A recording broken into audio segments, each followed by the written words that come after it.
Olá, seja muito bem-vindo a mais um vídeo deste canal. Veja essa questão.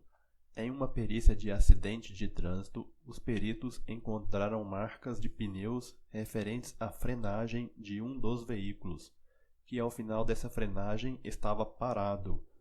Com base nas marcas, sabendo-se que o coeficiente de atrito cinético entre os pneus e o asfalto é de 0,5, e considerando a aceleração da gravidade como 10 metros por segundo ao quadrado, os peritos concluíram que a velocidade do veículo antes da frenagem era de 108 km por hora. Considerando o atrito dos pneus com o asfalto como sendo a única força dissipativa, o valor medido para as marcas de pneus foi de quanto? Primeiramente, vamos desenhar as forças atuantes sobre o carro. Aqui nós temos o peso do automóvel, o peso é sempre vertical e para baixo.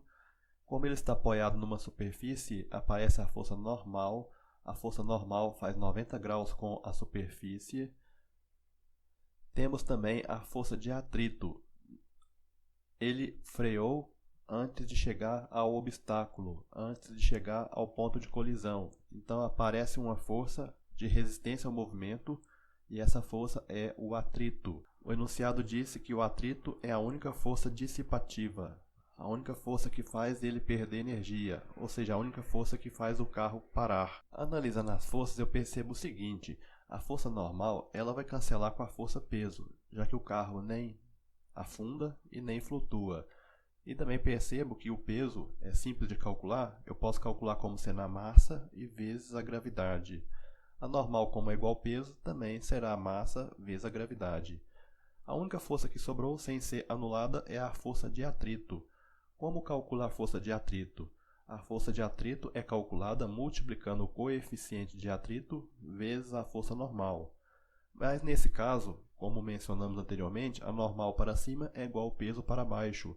Então eu posso substituir essa normal pela força peso, ou seja, mg. Da segunda lei de Newton, a força resultante tem que ser igual a massa vezes aceleração.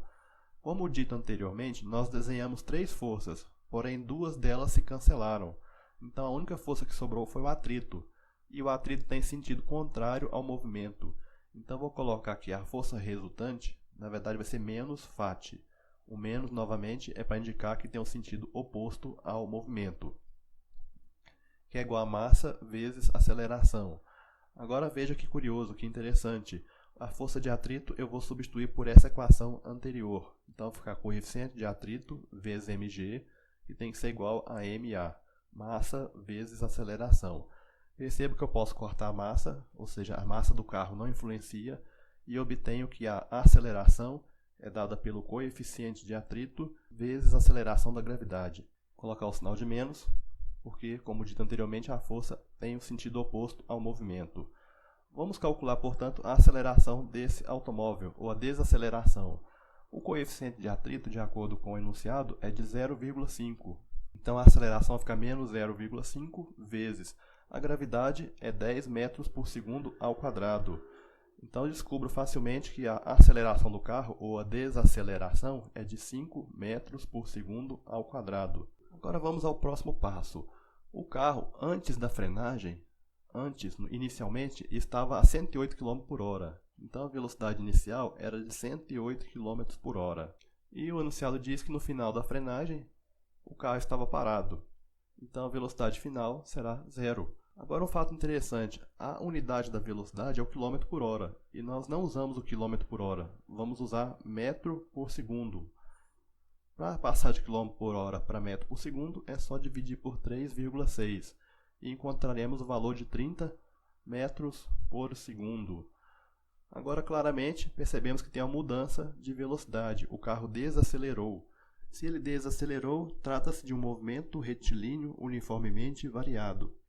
Como é um movimento retilíneo uniformemente variado e não temos nenhuma informação do tempo, eu sugiro resolver o problema usando a equação de Torricelli. A velocidade final ao quadrado é igual à velocidade inicial ao quadrado, mais duas vezes a aceleração e vezes a distância percorrida.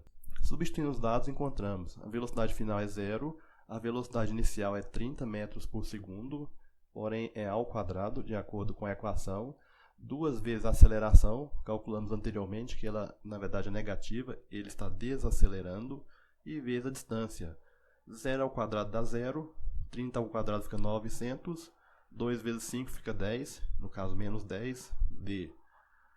Continuando, vai ficar que 10d é igual a 900. Posso cancelar um zero aqui com um zero de cá. Dessa forma, encontro que a distância percorrida foi de 90 metros. Ou seja, o carro percorreu 90 metros até parar. A alternativa, portanto, será a letra E. Muito obrigado por ter assistido o vídeo. Espero que você tenha gostado. Abraços e até o próximo vídeo. Falou!